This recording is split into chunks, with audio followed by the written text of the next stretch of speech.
ito anyang lumang tipan na hindi na dapat gamitin, wala ng bisa. Mamaya tanungin natin ang Panginoong Yesus, Panginoon, noon po bang kayo'y nangaral, anong kasulatan ang ginamit ninyo? Tanungin natin ang mga apostol. Apostol Pablo, ano po bang kasulatan ang ginagamit ninyo o yung ginamit ninyo nung kayo'y nangaral? Dahil in their time, mga kapatid, sa time ng ating Panginoong Yesus, sa mga alagad, sa mga apostol, hindi pa naman umiral yung pong Mateo hanggang Apokalipsis at doon. Because they were written, mga kapatid, no, during first century, at yung sumulat nun, yung mga apostol mismo na nandun, hindi pa yun nasulat. Yun ay na buhay pa lang, actual pa lang na senaryo na nandun, mga kapatid. Ngayon, kung yung mga alagad, mga apostol, even ng ating Panginoong Yesus ay may pangangaral at may binabanggit na kasulatan, anong kasulatan yun?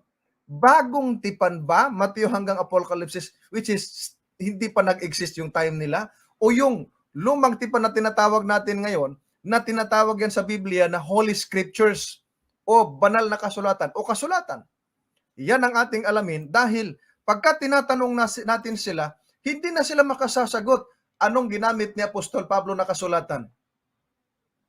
Noong si Kristo ay mag-quote, marami kasing mga quotation ang ating Panginoong Jesucristo when it comes to temptation, argumentation, doon sa buhay niya na may mga kino-quote siya, anong kasulatan yun? Bagong tipan ba yun? O kasi mga kapatid, pag nakabasa sila ng salitang tipan, ang konklusyon kaagad, Mateo hanggang Malakias, uy lumang tipan, Mateo hanggang Malakias. Ganun lamang ba ang tipan? O kita nyo mga kapatid, marami po ang nalilito dyan. Even when I was in high school, may isang teacher ako doon na Catholic na talagang wala na daw bisa yung ating aral dahil nasa lumang tipan. Ito ding talata ang nasa Hebreo 8:13 ang ginagamit nila para patunayan na yung ating doktrina about the Sabbath, sa dietary laws, sa Ten Commandments, sa iba pang mga katuruan, ay wala na. Basahin natin at tignan yung kanilang ginagamit. Sabi diyan, doon sa sinasabi niya, isang bagong tipan, ay linuma niya ang una. Datapwat ang nagiging luma at tumatanda ay malapit ng lumipas. So dito kaagad mga kapatid ay ipinakikita nila at kanila kaagad nilalagyan na konklusyon na uy, luma na pala at malapit ng lumipas yung lumang tipan. Ang konklusyon nila, yung lumang tipan na yan ay yung pong Malakias hanggang Genesis hanggang Malakias. Ang problema mga kapatid, ginagamit pa rin nila ngayon. Ang dami kong na-encounter na mga pastors nila. Ginagamit pa rin nila. Born again, Baptist at iba't iba pang mga ngaral. Ginagamit Nung ako'y pumunta sa evangelical church, ang kanyang sermon nasa Psalms. Yung pumunta kami sa Baptist, ang sermon nasa lumang tipan. Akala ko ba, wala na. Bagong tipan na lang. Bakit dapat ang dala-dala nila ito magbigay tayo ng sample at ano. Dapat, kung wala na yung Genesis hanggang Apokalipsis, dapat ang gagamitin ninyo, ito na lang. Ito, ang salita ng buhay. Dahil nag-start ito sa Mateo, nagtatapos sa pahayag o sa Apokalipsis. Dapat ito yung ginagamit ninyo. Mga kapatid, hindi yung buong Biblia. Bakit? Kalahati lang sana. Yung bagong tipan lang. Para mapatunayan at maniwala kami na yun na nga yung paniniwala ninyo. Ngayon, atin pong isa-isahin ito, atidan. No? Isa-isahin natin. Doon sa 8:13, ang konklusyon kaagad nila, wala na. Diba? Wala na yung lumang tipan. Pero, tama ba ang pakahulugan nila? Yung lumang tipan na binabanggit dyan sa 8:13 ay Genesis hanggang Malakias o may ibang tipan na binabanggit dito mga kapatid? Alam naman natin na itong Hebreo 8 o ang aklat ng Hebreo ay ang sentro ang ating Panginoong Hesukristo. Okay? Ang kanya pong mediatorial work o being a high priest, mga kapatid, na comparison ito o kinumpara ito doon sa ginagawa ng mga priest o ng mga Levites doon sa Israel, mga kapatid. Kaya nga, kung gagamitin itong Hebreo 8 ng mga kumakalaban sa atin na bagong tipan na, o di ba ang bagong tipan na binabanggit doon inilagay sa puso at yung pakikipagtipan na bago ay kinote ito sa Jeremias 31 at ito ay para din sa mga Hudyo? O wala na. Bulusay na naman kung yun ang susundin. Inargumento nila. Ngayon, dahil ito po ay sa Greek text kasi, sa Greek language, nung sinulat mga kapatid, no, ay wala namang mga verses at mga chapters yung pong kasulatan. At atin pong i-consider ang mga tinatawag nating context nito, no? Yung bago at pagkatapos ng talata. Ngayon, simulan natin sa Hebreo 9:1 hanggang 3. Ano bang sinasabi diyan? Ang sabi diyan, mga kapatid, ngayon, ang unang tipan din ay nagkaroon ng mga palatuntunan ng pagsamba sa Diyos at ng kanyang santuaryo. Ang santuaryo ng sanlibutang ito. Ayan. Sapagkat inihanda ang isang tabernakulo, ang una, na kinaroroonan ng kandelero at ng dulang at ng mga tinapay na handog, na siyang tinatawag na dakong banal. Verse 3, at sa likod ng ikalawang tabing ay ang tabernakulo na tinatawag na dakong kabanal-banalan. O dito mga kapatid, sa ating binasa, sa verse 1 pa lang, maliwanag na may unang tipan. Ano yung unang tipan? Doon po yan sa tinatawag na pagkakaroon ng mga palatuntunan ng mga pagsamba, ceremonies, mga kapatid, ceremonials. Okay? Sa Diyos at sa kanyang sanktuaryo na binabanggit dito, sanktuaryo sa sanlibutang ito. Okay, naalala nyo, pinagawa si Moses ng sanktuaryo at ipinakita sa kanya na ito'y copy na sanktuaryo na nasa langit. Okay? And then, ang sabi rito, doon sa tabernakulo, doon sa una, di ba may unang tipan dyan na binabanggit, kinaroroonan ng kandelero at ng dulang at ng mga tinapay na handog, na ito'y tinatawag, mga binamahal na mga kapatid, na nasa dakong banal, o mayroon dalawang partition ito. Itong templo, mga kapatid, di ba? Meron siyang dakong banal at mayroon naman tinatawag na dakong kabanal-banalan, holy place and most holy place, mga kapatid. Okay? Ngayon, maliwanag pala, itong unang tipan na binabanggit dito, yung malapit na lumipas dahil dahan-dahang naunawaan ng mga tao, ay tumutukoy ito sa mga palatuntunan. Okay? Dahil pag sinabing tipan, kasunduan, pakikipagtipan, pakikipagkasundo, agreement, mga kapatid. Okay? Kaya nga, sa mag-sweetheart, katipan ang tawag eh. Di ba? Katipan, mga kapatid. Ngayon, tuloy natin. Dito po, mga minamahal na mga kapatid, ang gumagawa nito, mga saserdote, kung inyong basahin ang verse 6 hanggang verse 7. At pagdating sa verse 7, mga kapatid, ang sabi diyan, datapwat sa ikalawa ay pumapasok na nag-iisa ang dakilang saserdote, minsan sa isang taon na hindi walang dalang dugo, na inihahandog na patungkol sa kanyang sarili at sa mga kamalian ng bayan. O kita nyo ha, verse 9, na yaoy isang talinghaga ng panahong kasalukuyan, ayon dito ay inihahandog ang mga kaloob at ang mga hain tungkol sa budhi na hindi magpapasakdal sa sumasamba. O kita nyo ha, yung mga kaloob doon, mga handog, yung mga hain, at yung mga tungkol sa budhi na hindi magpapasakdal sa sumasamba. Ito'y part ng lumang tipan, mga kapatid. Lumang tipan. At ang sabi sa verse 10, palibhasay mga palatuntunan lamang ukol sa laman. Yung palang unang tipan, palatuntunan, na ito'y inaaninuhan ng ating Panginoong Hesukristo. Diba? Shadow of things to come, mga kapatid. At ang sabi rito, hanggang sa panahon ng pagbabago. May close and open parenthesis dyan, gaya ng mga pagkain at mga inumin at sari-saring paglilinis. Pag nakarinig naman sila ng pagkain, sasabihin na naman, di ba yung karumal-dumal, wala na? O sabi dyan, mga kapatid, palatuntunan, hindi yan karumal-dumal. Yung tinatawag nila diyan kanina mga minamahal na mga kapatid na paraan no doon sa kasama sa pagsamba na tinatawag nila mga minamahal na mga kapatid na nandoon yung tinapay na handog at dulang andoon. Ito yung mga ceremonials nila sa panahon ng pagsamba at yung mga paghain nila mga kapatid. And then, ito, pakinggan niyo ito ang verse 11, napakaganda.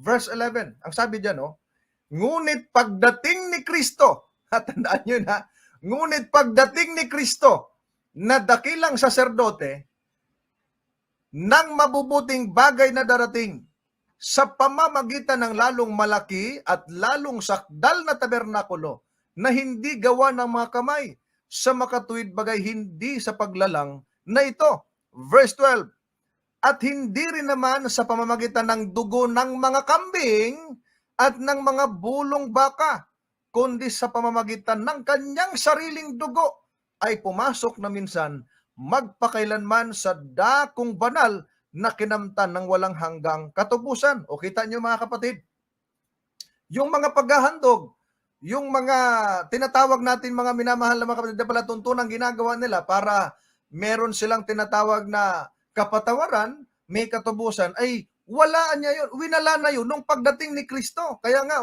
si Kristo ang mabuting bagay na darating na siyang naghandog ng sarili niyang buhay sa pamamagitan ng kanyang dugo, hindi nang sa mga kambing at sa mga bulong baka. O kita nyo mga kapatid ha, dito nililiwanag. Ito yung mga lumang tipan na binabanggit na umaanino sa ating Panginoong Jesucristo. Okay? Kaya ang sabi dito, mga kapatid, sapagkat kung ang dugo ng mga kambing at ng mga baka at ang abo ng dumalagang baka na ibinubudbud sa mga nadungisan ay makapagiging banal sa ikalilinis lang laman. 14. Gaano pa kaya ang dugo ni Kristo? O kita nyo ha? Gaano pa kaya? How much more the blood of Christ na sa pamamagitan ng Espiritu ng walang hanggan ay inihahandog ang kanyang sarili na walang dungi sa Diyos, ay maglilinis ng inyong budhi sa mga gawang patay upang magsipaglingkod sa Diyos na buhay. O kita nyo? Kinumpara ito eh. That's the comparison of the blood of Christ and the blood of yung sa kabaw na tuloy, sa baka, no? At sa mga kambing.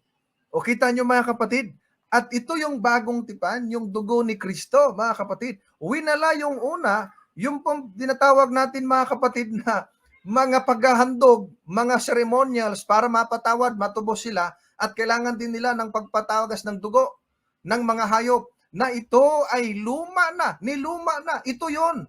At yung bagong tipan, yung dugo ni Kristo na siyang inaaninuhan, mga kapatid. At kaya nga, pagdating sa verse 15, ang liwanag nito, at dahil dito'y siya, si Kristo, ang tagapamagitan ng isang bagong tipan upang sa pamamagitan ng isang kamatayan na ukol sa ikatubos-tutubos ng mga pagsalangsang na nasa ilalim ng unang tipan. Ang mga tinawag ay magsitanggap ng pangako na manang walang hanggan. O kita nyo, sa verse 15, inulit nandyan yung isang bagong tipan at yung unang tipan, yung niluma na nasa 8:13. Hindi yan 10 utos. Doon sa dating daan, 10 utos yun eh. Mali. Bakit mo lulumain yung 10 utos? Di ba? Pag nilumat mawala, kaya magkakaroon ng kaguluhan. Bakit? Kung walain ng 10 utos at yung interpretation mga kapatid, no? Yung interpretation nila sa 8:13, niluma na yung 10 utos. Nako, malaking problema yan. Niwinala na, wala nang bisa. Lalong magkakagulo ang mundo. Mga kapatid, ako'y nagtataka, bakit ba naman yung mga nagsilitawang relihiyon o mga samahan ay kontra sa nakasulat sa Biblia, kontra sa 10 utos, kontra sa Sabat, kinontra, yung pong aral din naman ng Diyos yan. Pagka kinontra mo yung aral, kinokontra mo ang Diyos na siya may-ari ng aral. O yan ang nangyayari mga minamahal. O kaya nga, pag nagbabasa sila, o kita mo, winala na yung una, wala nang bisa, o wala nang 10 utos, palakpakan. O palakpakan eh, yung iba, sigawan pa nga mga kapatid. O kita ninyo, Pero inulit sa 9:15, dito mo makikita na hindi sila marunong ng context. Mga kapatid, bakit? Kasi kung marunong ng context, dapat pagdating dito, alam na kaagad na yung palang tagapamagitan ng isang bagong tipan, si Kristo. At dahil sa kanyang dugo, di ba? Dugo ng kanyang tipan. At ang sabi rito, mga kapatid, ang sabi dito, upang sa pamagitan ng isang kamatayan o kamatayan ni Kristo, ukol sa ikatutubos ng mga pagsalangsang na nasa ilalim ng unang tipan. O kita nyo, mga kapatid, yun.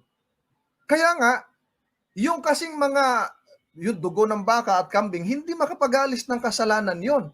Although, ang sabi dito sa itaas, mga kapatid ko, ay may binabanggit dito na ikalilinis. No? Magiging banal sa ikalilinis. Pero, hindi makapag-alis ng kasalanan ng tao. Kaya, ang kailangan si Kristo na siya tagapamagitan ng bagong tipan. O, basahin natin ha. Tuloy natin sa gist. Dahil naliwanag na natin sa 9:15 ng Hebreo na mayroon ng isang bagong tipan na si Kristo ang tagapamagitan. Tinanggal na, niluma na yung unang tipan na may mga paghahandog. O, liwanagin pa natin. Hebreo Kapitulo 10, versikulo 4 hanggang tuloy-tuloy lang natin napinan. Pahintuin lang kita. Sabi diyan, sapagkat di maaari na ang dugo ng mga baka at ng mga kambing ay makapag-alis ng mga kasalanan. 5. Kaya't pagpasok niya sa sanglibutan, the term niya, si Kristo, ay sinasabi, hain at handog ay hindi mo ibig. Ngunit isang katawan ang sa akin ay inihanda mo. O, kita nyo? 6. Sa mga handog na susunugin at mga haing patungkol sa mga kasalanan, ay hindi ka nalugod. Ayan, nakita nyo, mga kapatid? Pagdating sa verse 9, verse 9 na tayo, diretso. Sa kanya sinabi, narito, ako'y pumarito upang gawin ang iyong kalooban. Ayan na naman. Inalis niya ang una upang maitatag ang ikalawa. Verse 10, sa kaluubang yaon, tayo'y pinapaging banal sa pamamagitan ng pagkahandog ng katawan ni Kristo na minsan magpakailanman. O dito, mga kapatid, lalo pong nililiwanag ng author ng Hebrews na talagang si Kristo yung tagapamagitan ng bagong tipan. Dahil sa kanyang dugo, siya yung inihandog, yung katawan niya, pang-isahan, mga kapatid. Inalis niya yung una, ang pumalit, si Kristo. No, may tatag ang ikalawa. Yung una, doon sa paghahandog, mga ceremonials, paghahandog ng mga hayop, baka, kambing, di ba? At iba pang mga ceremonials sa mga pagsamba na ang sabi ng Biblia, hindi makapag-alis ng kasalanan. Kaya ang sabi ni Kristo, before He entered into the world, ang sabi niya, hain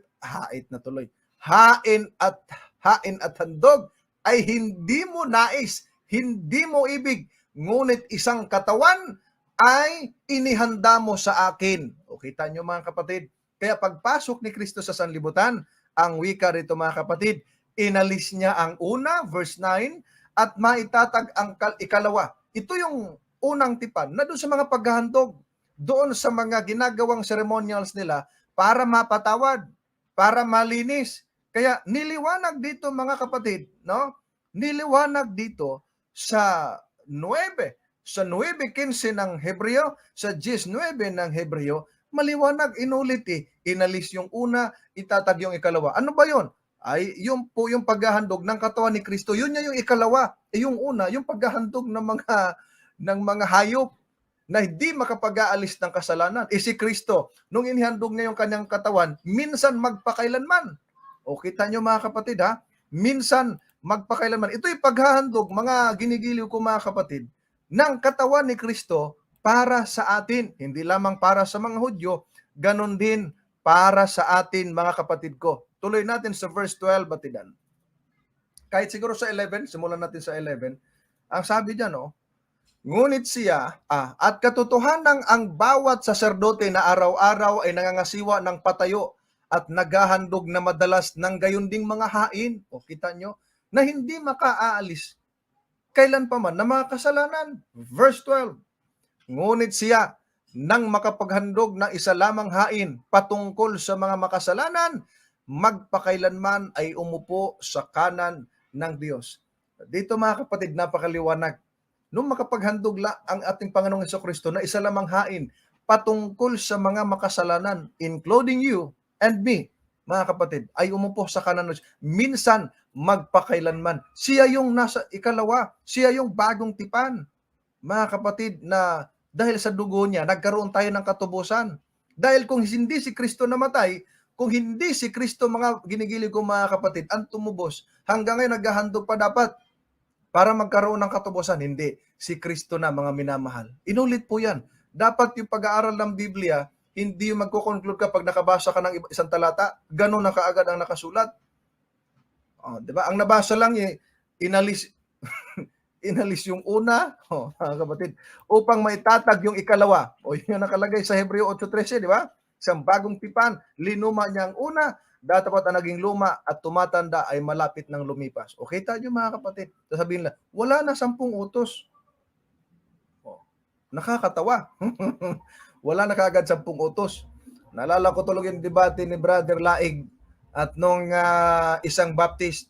Patutunayan ng Baptist ay hindi na dapat sundin ng 10 utos. Ngayon, dahil hindi na dapat sundin ng 10 utos, mga kapatid, okay lang sa kanila na lapastanganin ang magulang, lapastanganin ang Diyos, huwag mangili ng Sabat, lapastanganin ang pangalan ng Diyos, mangalunya, magnakaw, pumatay, magsaksi ng kasinungalingan, mainggit sa kapwa, maimbot. Okay lang yon sa kanila kasi wala na 10 utos. Iyan nangyari right after the debate sa radio station. Lumabas itong Baptist pastor dahil uuwi na. Paglabas niya, wala na yung kanyang motor, ninakaw. Bumalik siya ngayon sa loob. Ang sabi ni Brother Laig, bakit pastor bumalik ka? Ay manawagan ako, yung motor ko ninakaw. Anong sabi ni Laig? Ba't ka manawagan? O di ba sumampalataya sa iyong argumento yon? Naniwala sa iyo yun na di na kailangan sundin ang 10 utos. Sa 10 utos, bawal magnakaw. Isa iyo, di na kailangan sundin yon. Wala na, disgrasya ngayon yung motor mo. Hindi ngayon may balik, mga kapatid. Kita nyo mga minamala, yan po makikita natin na pagka nilalapastangan mo, nilalabag mo yung utos, ayaw mo na, ay magkakaroon ka ng problema. Hindi ka kumukontra doon sa mga sumusunod, ang kinukontra mo, yung nagpapasunod, yung may-ari, si Kristo. Mga ginigiliw ko mga kapatid. Ngayon, isa sa mga argumento nila na wala nang bisa itong Genesis hanggang Malakyas. Teka, kung ito ay wala nang bisa, mga minamahal na mga kapatid, ano ba ang sabi ng ating Panginoong Hesukristo, mga kapatid? Dahil ang kanilang argumento, mga kapatid, ang ipangangaral, puro lang kaharian. Kung ang ipangangaral, puro lang kaharian, dapat, ang gamitin mo, hindi buong Biblia. 4 Gospels lang ang gamitin mo. Mark, Luke, Matthew, and John. Mga kapatid. Di ba? Dapat ganon. Ang ating Panginoong Jesucristo. Paano makilala ang Kristo kung hindi buo ang Biblia mo? Kung bagong tipan lang ang gagamitin. Si Kristo din mismo nagsalita.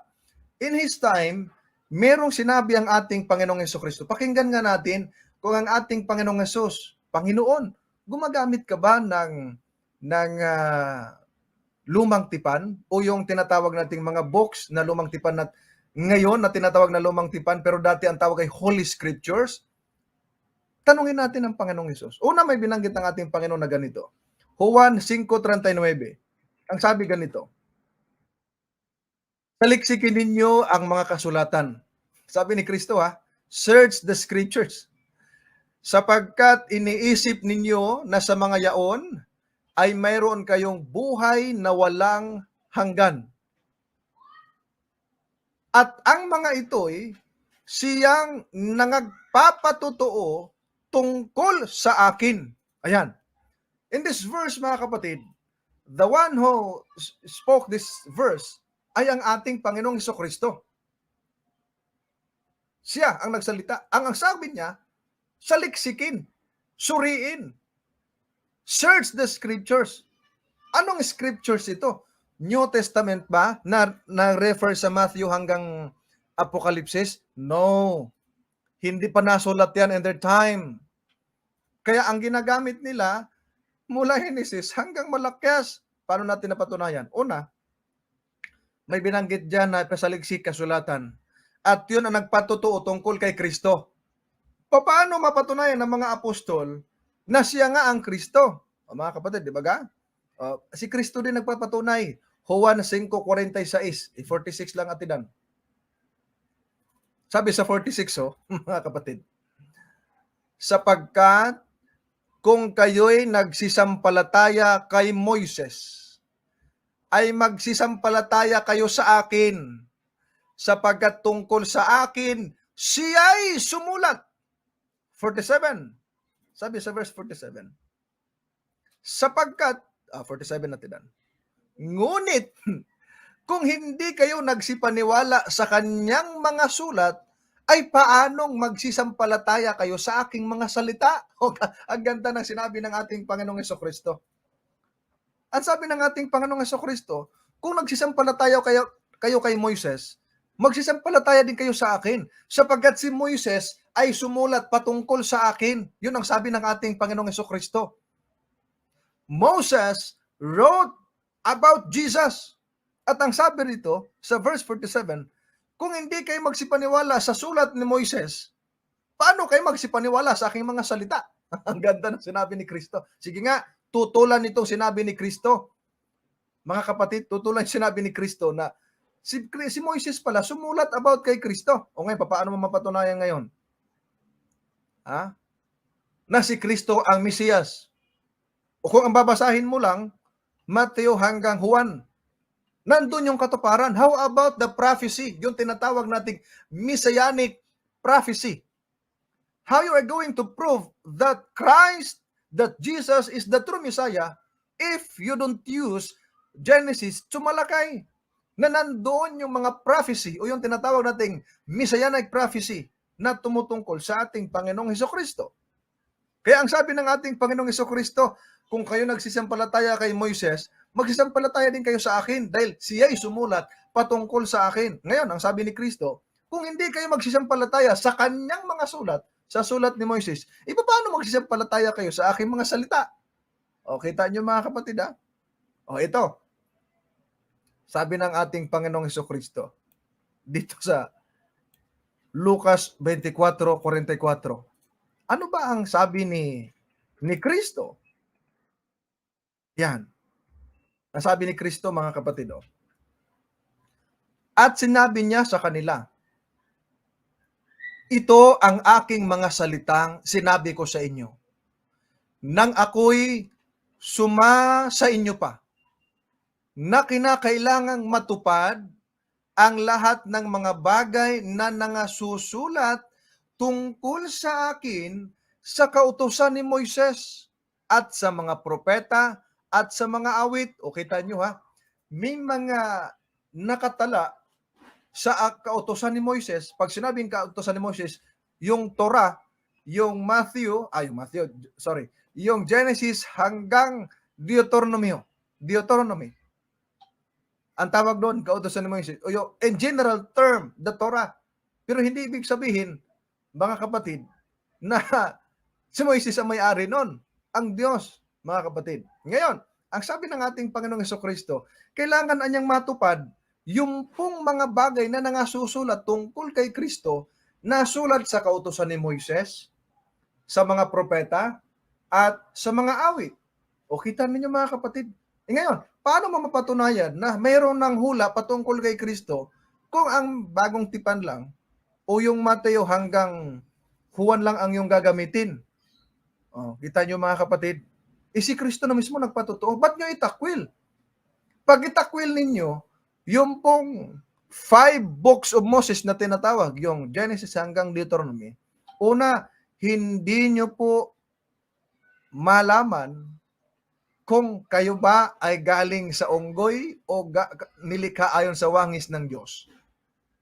Ito, isang malaking palaisipan para sa inyo. Pagka may nagtuturo sa school, no, bago tayo magtuloy ng pagbabasa ng mga talata, pagka may nagtuturo sa school na ikaw ay galing sa unggoy, madali kang mapaniwala kung walang Biblia at tinan. Okay? Kasi meron silang evolution na tinatawag eh. Nag-i-evolve ang tao mula sa pagiging unggoy, may buntot, nawala ang buntot, nagkaroon ng gumanda, gumwapo, aba, mga kapatid. No? At may mga paniniwala pa sila na mula sa theory ni Charles Darwin, mga kapatid. Tapos, pagka ganun ang paniniwala, mga kapatid, pagka ganun ang turo sa school, madali kang mapaniwala kung hindi ka nagbabasa ng Biblia. Kayo, tatanungin ko kayo, saan kayo maniniwala? Sa theory na ikaw ay galing sa unggoy o sa Biblia, sa Genesis, na ang nakasulat, God created human being, mga kapatid, God created human being, at nilikha niya ito ayon sa wangis, o saan, anong gusto mong kawangis? Kawangis ka sa unggoy o kawangis ka sa Diyos na may likha sa iyo? Sige nga. Ngayon nga grabing reklamo ng mga tao. Reklamo dahil flat ang ilong, nagrereklamo dahil maraming mga tinatawag na imperfections sa mukha, di ba? Maraming reklamo. Kung galing ka sa unggoy, ba't magrereklamo ka? Kita nyo mga kapatid, dapat magrereklamo ka kung ang Diyos may likha sa'yo.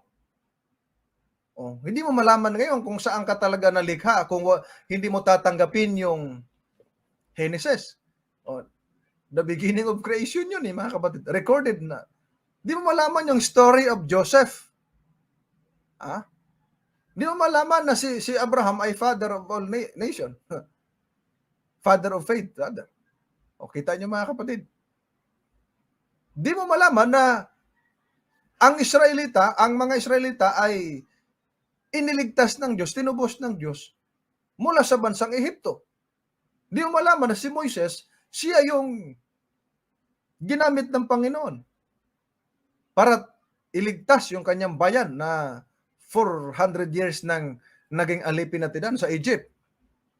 Yan ang malaking problema. Hindi mo mapatunayan na si Kristo Jesus nga, yung pong tinatawag natin mga kapatid na Mesiyas, ang tagapagligtas, kung hindi mo gagamitin yung Genesis hanggang Malakyas. Mga kapatid. Kaya kulang kulang na kulang, mga kapatid. Ito pa. Sabi ng Apostol Pablo. Apostol Pablo na ito. Sabi ni Apostol Pablo sa Gawa 28:23. Ito. Noong nangaral si Apostol Pablo, anong ginagamit niya? Ito.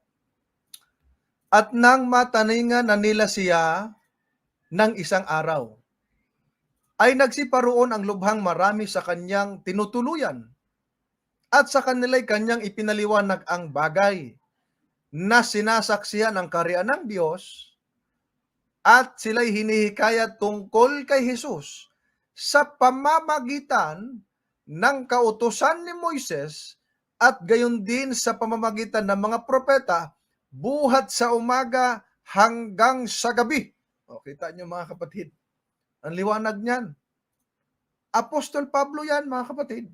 Sabi diyan, ipiniliwanag niya ang mga bagay-bagay, sinasaksihan niya ang kaharian ng Diyos, hinihikayat niya ang mga tao na sumampalataya kay Jesus, na itong si Jesus ang napako sa krus para matubos tayo, at yung ginagamit niya sa pamamagitan ng kautusan ni Moises, yung 5 books of Moses, at gayon din ang mga propeta. Buhat sa umaga hanggang gabi. Kita nyo, mangaral. Grabe mangaral si Apostol Pablo. Mula umaga hanggang gabi.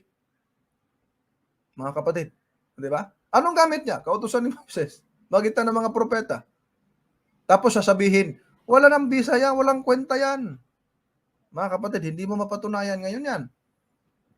Di ba? Hindi mo mapatunayan ngayon yan. Ito pa. Roma 1:2 hanggang 3. Ito, napakaganda nito. Na kanyang ipinangako ng una sa pamamagitan ng kanyang mga propeta sa mga banal na kasulatan. Ang alin? Verse 3, tungkol sa kanyang anak na ipinanganak sa binhi ni David ayon sa laman. O, kita niyo mga kapatid. Ang istorya ba ni David nasa bagong tipan? Wala. Nasa lumang tipan. O, di ba ka? O yung mga propeta na nasa banal na kasulatan na binabanggit dyan mga kapatid, napakaliwanag po. Ba't kailangan tutulan? Di ba? Tapos pag nangaral, dala-dala Biblia. O, ayon po sa sulat, dito po sa banal na Biblia. O, ano bakit banal na Biblia? Dapat sabi mo, banal na bagong tipan. Mga kapatid. Di ba? Eh, ayaw rin nila doon sa sinasabi ni Apostol Pablo. Dito lang kayo sa Matthew, Mark, Luke, and John. O dito po sa sinasabi. Eh, kulang ang aral. Kulang mga kapatid. Di ba? Kulang na kulang. Alam nyo, sabi ni Apostol Pablo, mga kapatid, may sinabi si Apostol Pablo na napakaganda. Sabi ni Apostol Pablo, delikado ito. Hebreo 10:28 hanggang 29 biyatinan. Sabi diyan, ang magpawalang halaga sa kautusan ni Moises sa patutuo ng 2 o 3 saksi ay mamamatay na walang sala.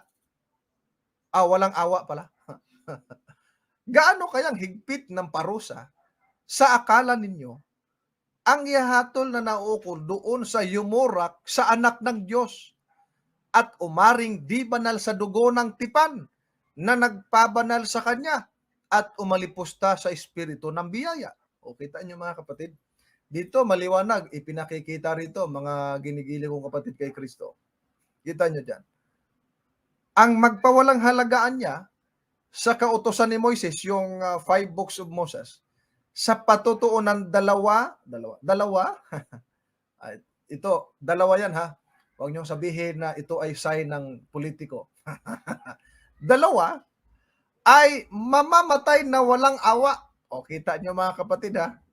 Igaano pa niya kaya yung pong mga umalipusta, yung mag-reject sa anak ng Diyos, yung yumurak sa ating Panginoong Hesukristo, mga kapatid. At umaring di banal sa dugo ng tipan na nagpabanal sa kanya. O, kita nyo, yung dugo ng tipan. Dapat sampalatayanan yun. Kaya sabi ni Apostol Pablo, mga kapatid, walang, yung magpawalang halaga sa kautusan ni Moises, the 5 books of Moses, sa 2 o 3 saksi, mamamatay na walang awa. O, kita nyo mga kapatid ha. Ngayon, mag-share tayo. Panginoong Jesus, Panginoong Jesus, nagko-quote ka ba ng mga talata sa lumang tipan? Nung ikaw ay nangangaral, alamin natin ang sagot ng ating Panginoong Hesus. Magsimula tayo ng mga iilan lang, no, mga kapatid. Simulan natin nung sa kanya siya'y tinukso. No? Do you know about the temptation of Jesus after he was baptized, mga kapatid? Mateo 4:4. Sabi sa Mateo 4:4, mga iilan lang po ang atin pong bigyan ng example, no, para di tayo masyadong laliman ng gabi. Datapwat siya'y sumagot, sabi ni Kristo, at sinabi, nasusulat, hindi sa tinapay lamang mabubuhay ang tao, kundi sa bawat salitang lumalabas sa bibig ng Diyos. Ano ang sabi ni Kristo? Nasusulat. Saan po ba yan nakasulat, Panginoon? Doon ba yan sa Mateo hanggang Juan? Ay, hindi.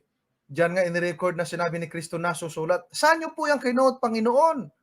Basahin natin ang Deuteronomio 8:3. Tingnan niyo, Deuteronomio 8:3. Sabi diyan, no? At ikaw ay pinapangumbaban niya at pinapagdamdam kanya ng gutom at pinakain kanya ng mana na hindi mo nakilala, ni nakilala ng iyong mga magulang upang kanyang maipakilala sa iyo na hindi lamang sa tinapay nabubuhay ang tao, kundi sa bawat bagay na nagmumula sa bibig ng Panginoon. See, mga kapatid, saan kinote ng Panginoong Jesus yung sinabi niya, nasusulat? Pag sinabing nasusulat, it is written. Before pa niya sinabi, nakasulat na ng matagal. At saan ito nakasulat? Na hindi lamang nabubuhay ang tao sa tinapay, kundi sa mga salitang nagmumula sa bibig ng Diyos. Hindi yan galing sa bagong tipan. Galing yan sa Deuteronomio, sa panglimang aklat sa 5 books of Moses. O, kita nyo mga kapatid? O, ito pa. Sa verse 7 ng Matthew, chapter 4, ganun pa rin natandaan, sa temptation. Matthew chapter 4, verse 7. Opo, Matthew 4, doon sa temptation niya. Sinabi sa kanya ni Jesus, nasusulat din naman, huwag mong tuksuhin ang Panginoon mong Diyos. Sana naman kinuha ng Panginoong Jesus yan? Di ba nung tinutukso si Kristo, ni Satanas? Ang sabi ni Kristo, nasusulat, it is written. Nasusulat. Huwag mong tuksuhin ang Panginoon mong Diyos. Panginoon, saan niyo po yan kinote? Sa Mark, Luke at John. Ha? Doon pa rin sa Deuteronomy. Kaya nga, the most often books na kinote ng ating Panginoong Yesus ay nasa Deuteronomy.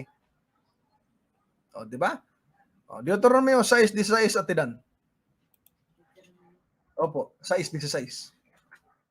Anong sinasabi diyan? Ano sabi niya? Liwanag, huwag ninyong tutoksohin ang Panginoon ninyong Diyos. Gaya ng tuksohin ninyo siya sa masa. Kita ninyo? Ano sabi diyan, mga ginigiliw na mga kapatid? Huwag ninyong tutoksohin ang Panginoon ninyong Diyos. Sino nag-quote niyan? Si Kristo. When Christ was tempted by Satan, Christ said, it is written. Huwag mong tuksohin ang Panginoon mong Diyos. Kita niyo mga kapatid. Ito pa, temptation pa rin niya ito mga kapatid. Noong sinabi ni Kristo sa chapter 4 verse 10 ng Mateo pa rin sa kanyang temptation, ito ang sabi ni Kristo mga kapatid.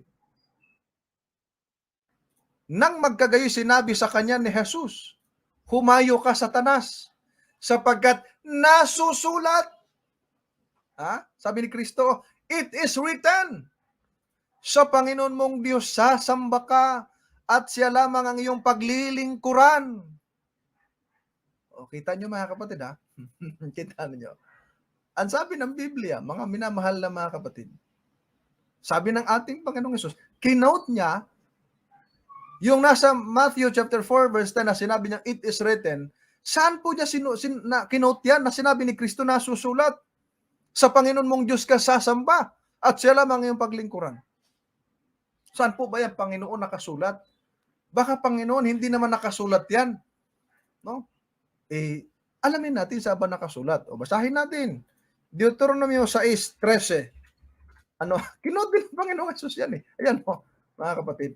6:13 atidan, hindi 16. Opo.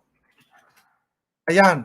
Sabi diyan, ikaw ay matakot sa Panginoon mong Diyos at sa Kanya'y maglilingkod ka at sa pamamagitan lamang ng Kanyang pangalan susumpak. Kita niyo mga kapatid, hindi yan basta-basta lang sabihin ni Kristo na hindi nasusulat. Kaya nga, si Kristo, nagtagumpay siya sa mga tukso, mga pagsubok. There are only 2 reasons. Sa pagiging mapanalanginin niya, mga kapatid, kapag bago sasabak sa mga pagsubok o sa mga anumang mga challenge sa kanya, lagi siyang nananalangin sa Ama. Sapagkat ipinakita yung kanyang pagdedepende sa Ama. Pangalawa, mga kapatid, pagka may tukso dumating sa kanya, ang sinasabi niya, nasusulat. Pag may tumukso sa kanya, gaya nung ginawa ni Satanas, ang sabi niya, nasusulat, huwag mong tuksohin ang Panginoon mong Diyos. See, mga kapatid, halimbawa, pag may nang-akid sa iyong magandang babae, tapos, ano ba tawag niyan? Kindat-kindatan ka.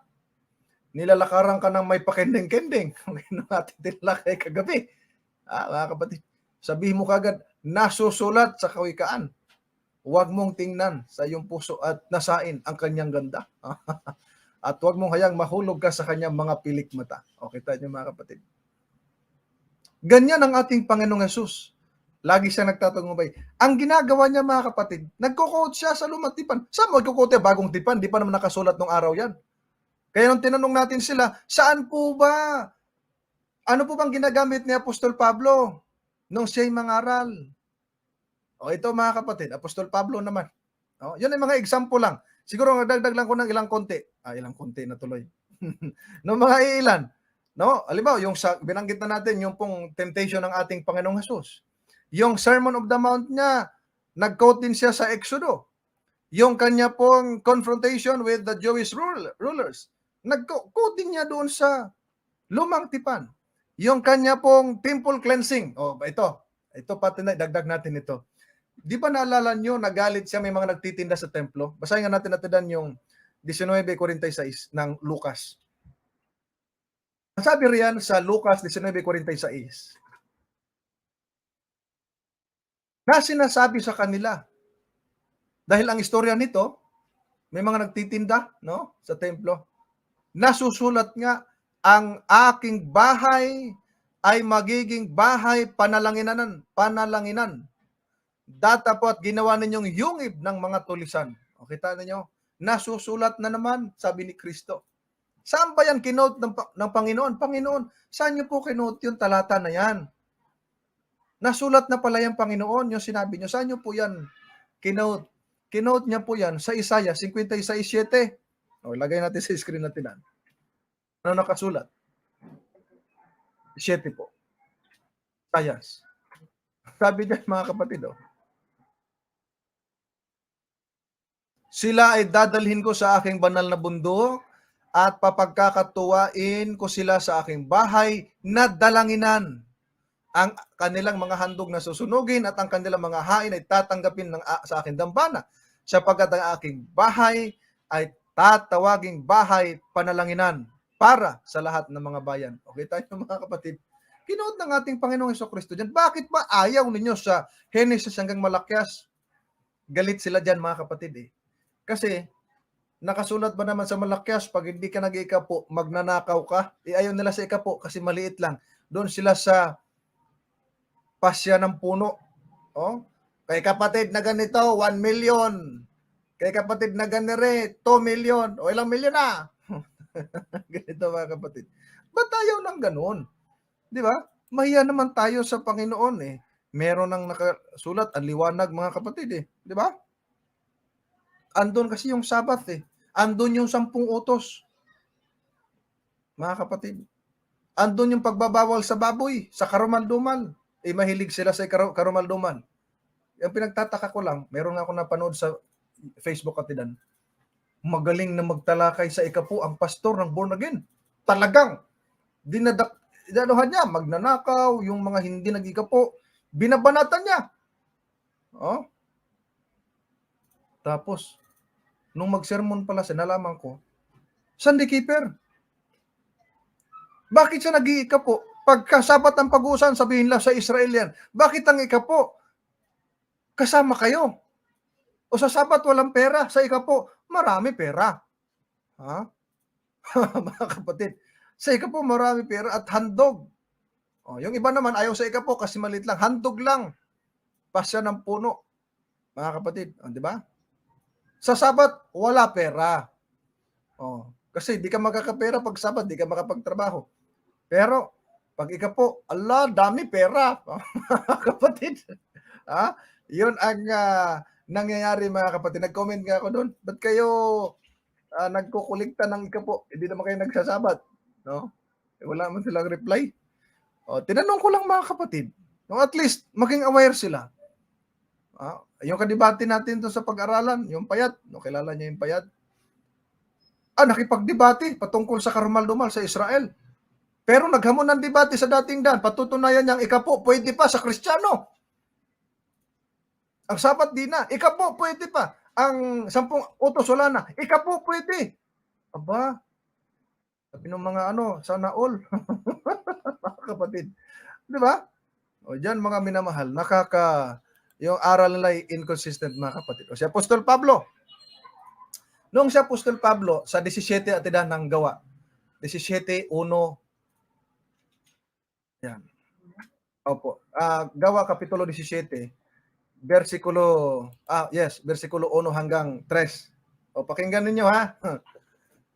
Pagkatahak nga nila sa Amphipolis at Apollonia, ay nagsirating sila sa Thessalonica. Apostol Pablo ito.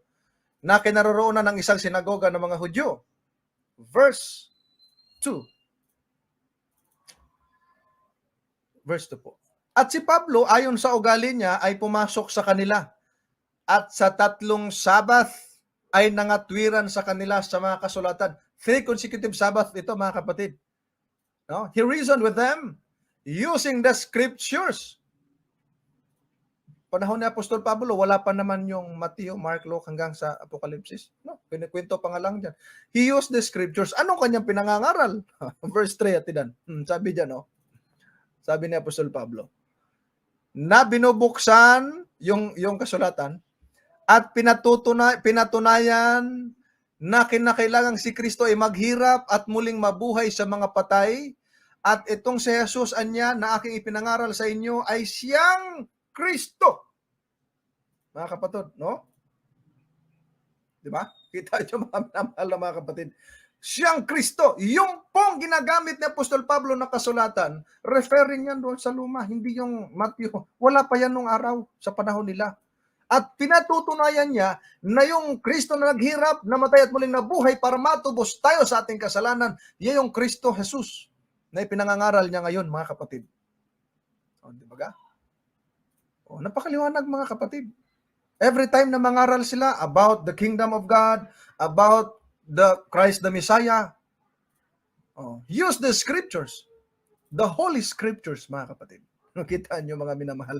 Nung mangaral nga sila sa Berea, atidan, nung mangaral sila sa Berea, ay ganito ang ating mababasa sa Gawa 17:11. Ito po ang ating mababasa. Ngayon, lalong naging mararangal ang mga ito kaysa mga taga-Thessalonica. O, diba? Kasi nasa Thessalonica sila nung araw at tidan eh. Nung nasa verse 1 to 3, di ba nasa Thessalonica sila nangaral about kay Kristo. Ngayon, nung nakarating sila sa Berea, sa verse 11, sabi ni Apostol Pablo, naging mararangal ang mga ito kaysa mga taga-Thessalonica. Abay, bakit? Sapagkat tinanggap nila ang salita ng buong pagsisikap at sinisiyasat araw-araw ang mga kasulatan kung tunay nga ang mga bagay na ito, mga kapatid. Kita nyo mga minamahal. Ngayon, pinakikita dyan, sinasaliksik. Ngayon, yung mga nanonood dyan, na mga hindi sumasampalataya sa buong Biblia. Diba? Hindi nagsasaliksik, nakikinig lang sa pari, sa ministro. Hindi inalam kung tunay. Mga kapatid. Di ba ga? Mabuti pa, sabi ni Apostol Pablo, mabuti pa ito mga taga-Thessalonica. Tinanggap nila ang salita na may pagsisikap at sinisiyasat araw-araw ang kasulatan. Ewan ko lang kung yung mga kaibayon natin sa pananampalataya na tumututol sa salita ng Diyos, tumututol sa aral ng Biblia, kung nakabuklat ng Biblia ito, mga kapatid, kung tunay nga ang nakasulat, kita nyo mga kapatid, yun ang nakapagtataka. Pag Sabat, ayaw. 10 utos, ayaw. Karumal-dumal, ayaw. Pag ika po, pwede. Pwede, kapatid. Pwede. Diyan ako natawa, mga kapatid no? Pwede, di ba? Ngayon, yung kasulatan na binabanggit ni Apostol Pablo sa 2 Timoteo, nasa Genesis nga po, malakas din ito 2 Timoteo 3:16 at 17 at ilan.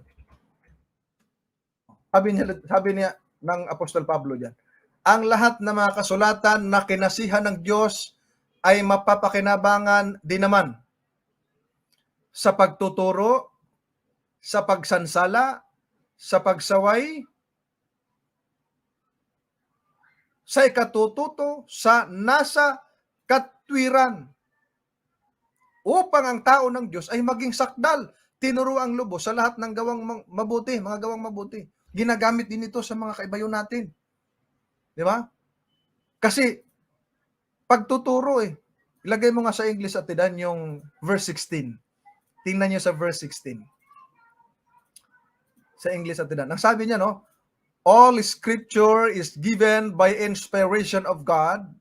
The term inspiration of God ay galing sa Greek word na theopneustos, ibig sabihin God-breathed, mga kapatid.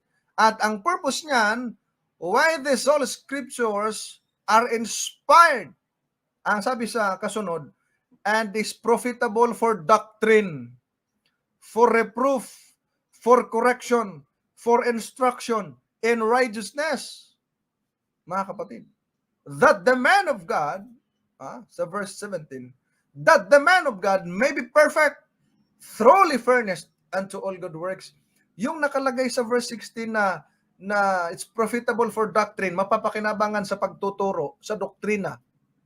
Pag nagba-Bible study itong mga kaibayo natin sa pananampalataya, no, liban sa mga Katoliko, pag nagba-Bible study sila patungkol sa ribulto, ayaw ng Diyos, ginagamit Exodus 20, Deuteronomy 5, Psalms 115, Jeremiah chapter 10, diba? Isaiah chapter 46, Isaiah chapter 44, at iba pang mga chapters na nagbabawal sa Diyos-Diyusan. Wala silang Diyos-Diyusan dahil bawal anya sa utos ng Diyos. Halimbawa, yung mga kaibigan natin mga saksi, sa kanila ay hindi na mahalaga ang 10 utos ngayon. No, tinalakay na natin yan. Pero, nung nabasa ko sa kanilang aklat, no, nasa ba yung aklat nila, mga kapatid? Wala yung aklat nila, no? Meron pa nga silang nabili ko na reasoning from the scripture, sa saksi din ito. Sa aklat nila, ang wag daw gagawa ng ribulto at wag sasamba sa ibang Diyos dahil bawal ito sa nakasulat, quoted, the book of Exodus, chapter 20, verses 4 and 5, which is nasa 10 utos. Akala ko ba wala na? Ba't kinukot pa? Mga kapatid, kita ninyo mga minamahal, yan ay napaka-inconsistent na aral. Kaya nga sa 2 Timoteo, na pinakikita dyan sa pagtuturo, anong gagamitin mo sa pagtuturo? Yan ang ginamit ng mga apostol nung wala pang bagong tipan, hindi pa nabuo ito, hindi pa nasulat. Sa pagsaway, di ba? Sa pagsansala, para yung matuto sa katwiran upang ang tao ng Diyos, yung lingkod ng Diyos, maging sakdal, tinuro ang lubos sa lahat ng gawang mabubuti. Yan mga minamahal na mga kapatid, yan ang dapat. Yan ang ating na natatawa tayo sa ganyang mga doktrina nila, makikipagdebate pa nga O di ba mga kapatid? Tapos sasabihin, wala na yung lumang tipan, yung Genesis hanggang Malakyas. Oh really? Wala na yan? O kasi, hindi marunong ng context, yung 8:13 ng Hebreo, hindi pala tumutukoy yun sa Genesis hanggang Malakyas na winalambisa. Tumutukoy yun sa tipan ng paghahandog para mapatawad, na ang tinisimboluhan nito ang ating Panginoong Hesukristo. O kaya nga mamali yung kanilang interpretation even in Colossians chapter 2 verses 14 to 16, na pagdating sa 17 ay anino pala yon. Sasabihin na wala na yung Sabbath.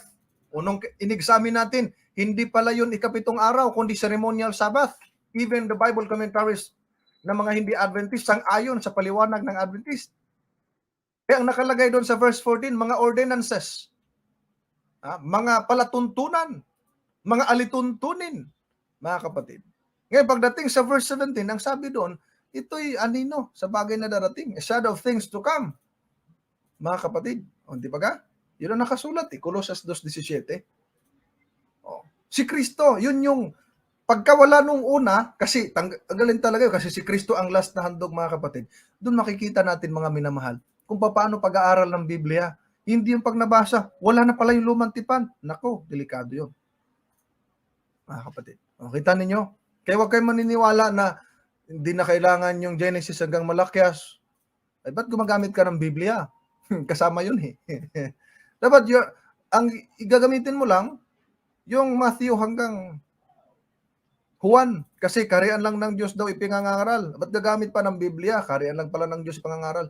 Tapos quoted those two verses na ginagamit nila. Nakaw, kapatid,